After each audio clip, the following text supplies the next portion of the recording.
Hello everyone, my name is Sharon Wairimo And my name is Mark. We're both from Triple S Developers. in partnership with Rapportage Properties. So today, me and my colleague are here to discuss a few trending topics on real estate. And for a start, we'll do misconceptions in the realtor industry. So, Yeah, for sure. Yeah. Welcome. Maybe talk about experiences where people assume that it's easy for us to, close deals. I believe you can also relate to some of them. Yeah. Quite ground between different. Yeah, for sure. Yeah. May you give us like one example on your side of maybe a deal that was maybe too good or too hard to close? Yeah. Like an experience. Yeah. I remember there's a time Yeah. I bragged to everyone in the office. Yeah. Nafunga kesho. Like I'm closing. I have my reservation form signed. I have everything prepared. He went to Mia. He switched off his phone. Oh. I didn't know how I was going to start explaining to everyone where this deal is. Mind you, I've told the CEO, I've told the director, I've told my teammates. Everyone knows this is a deal. Yeah. So he went MIA, his phone went off. Apparently, I think he had traveled. Okay. You're lucky you're not blocked then. Yeah, hopefully, yeah. Should I block you? You've been blocked. You can follow up for a client for too long. Maybe you might push too much. And I don't know, some people have different perspective. True. Maybe they think when you reach out too much or too often, they think you're becoming a nuisance. Oh, yeah. So they end up blocking you. I've had such an experience before. Yeah, and it really hurt because, or even blue ticks, as blue ticks, that thing really hurts, And it sounded like a hot client to begin with. Yeah, we had like very good discussions and even like writing an offer letter. Then they just started blue ticking you. You're like, what did I do to Character development. Yeah. But I think now after those 2 months for this client, he disappeared. And then when I least expected it is when he came back and brought a referral with him as well. So this time I did not at all brag about it. I did not mention it until just moved in silence. Yeah. So that thing comes with sales. You learn to move in silence. I think most of seasoned realtors, they know that you just need to hold in your cards until everything actualizes. A signed offer letter is not a closed deal until money is in the bank. I've had clients who actually ask for refunds even after they've paid for a reservation. In short, it's not closed until it is closed, it's the last stage. Yes, for sure. So guys, when you see us posting, exactly, we are going through it. Some of us, especially in our company, you like how we are on LinkedIn, and we might look all good and everything, but it's tough, So we might not look as... The ground is different, what I'm trying to mean. Very. What about successful, like very good ones that came and they surprised you? Funny enough, the best ones are the ones that surprise you. You expect a long procedure. And I think I'd tie this to people who are more of cash buyers. Like they don't want to waste time. They know their investment options. They've done their due diligence. So they come directly and pay.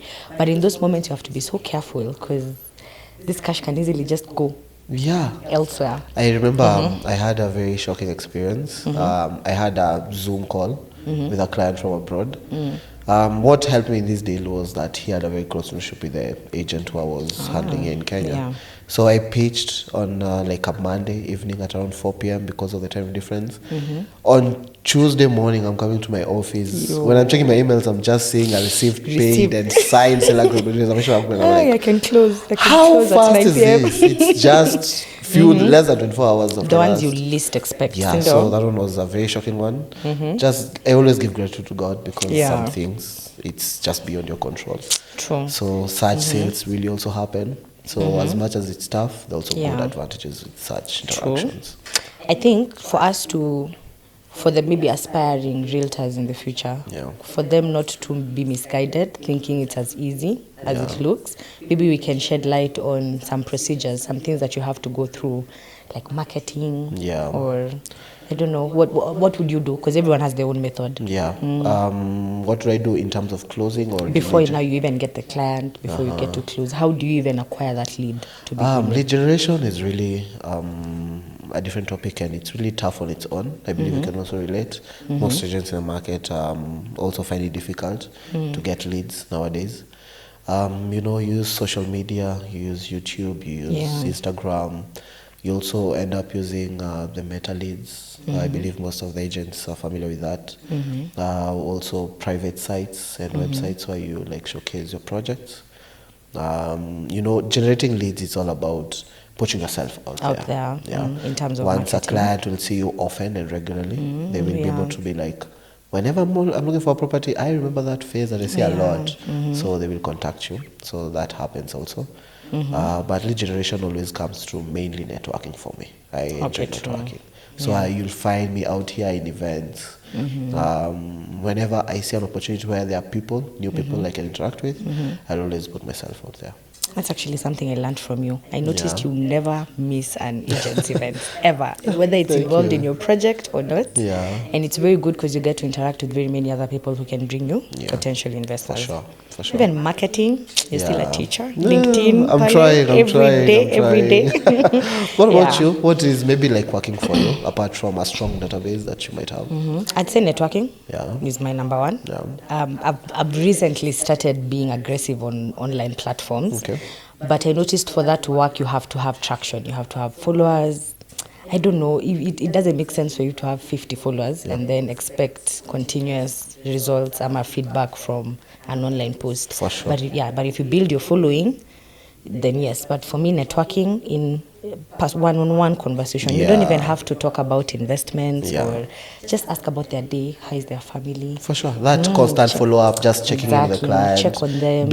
Have a relationship, because that's why you see some salespeople call themselves relationship managers. True. You are managing that relationship for the long term.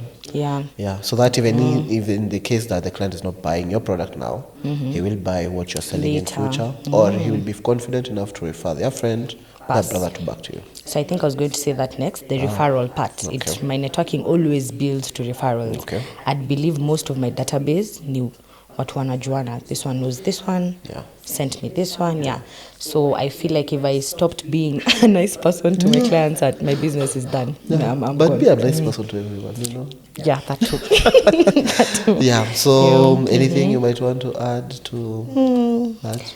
It's not easy as it looks. Yeah, it's not easy. So, what I can also say is just that resilience is the key. You just have to be resilient in what you're doing. Yeah. And for me, resilience has really worked. And Persistence. yeah, persistence. Every single day. Because you will always get clients who are rejecting you left, right, center. I know. Yeah, I believe you can attest to that. If you think you've been heartbroken before, you've not received professional heartbreak. Yeah. The rejection thing. Okay, the industry is big, so there are very many agents on ground. There are very many projects. It's not just yours you're getting to sell. So you might find someone who is very interested in your property, but another agent swoops in with a better deal, maybe a similar deal. For sure. Just the resilience, the persistence. Yeah. Like every morning you've checked up, in the evening you've checked up. By the time he's even getting offers from other people, he'll consistently remember there's this one who keeps giving me this option. Yeah. So yeah, persistence. Also, one thing that I learned is never let a big month fool you. You might have a very big month that you think, eat. Okay, yeah. Yeah, so you The might bragging. have like 3-4 months that are tough, but you are a good salesperson, you know. Yeah. So The resilience. resilience. Yeah. It goes back to resilience. Yeah. Yeah. Okay. Yeah. So the point is just be resilient. It's never that easy. It's not as easy as it looks. Yeah. Yeah. So just keep pushing. If you're out there, you desire to be in a sales team, you desire to sell properties, just keep on pushing and it will come through. Yeah. And put yourselves in big rooms, network, go Yeah. talk stories, buy someone a drink. That cup of coffee for 200 might give you a 20 million return. You never know. Yeah, for sure. So network. Yeah, network and be resilient. Yeah, just to go down to Resilience. that. Okay. Yeah. Thank you for your time, guys. Thank we you. appreciate you having time to go through, to talk with us and have this discussion with us. And it's a wrap. Cheers till next time. Bye.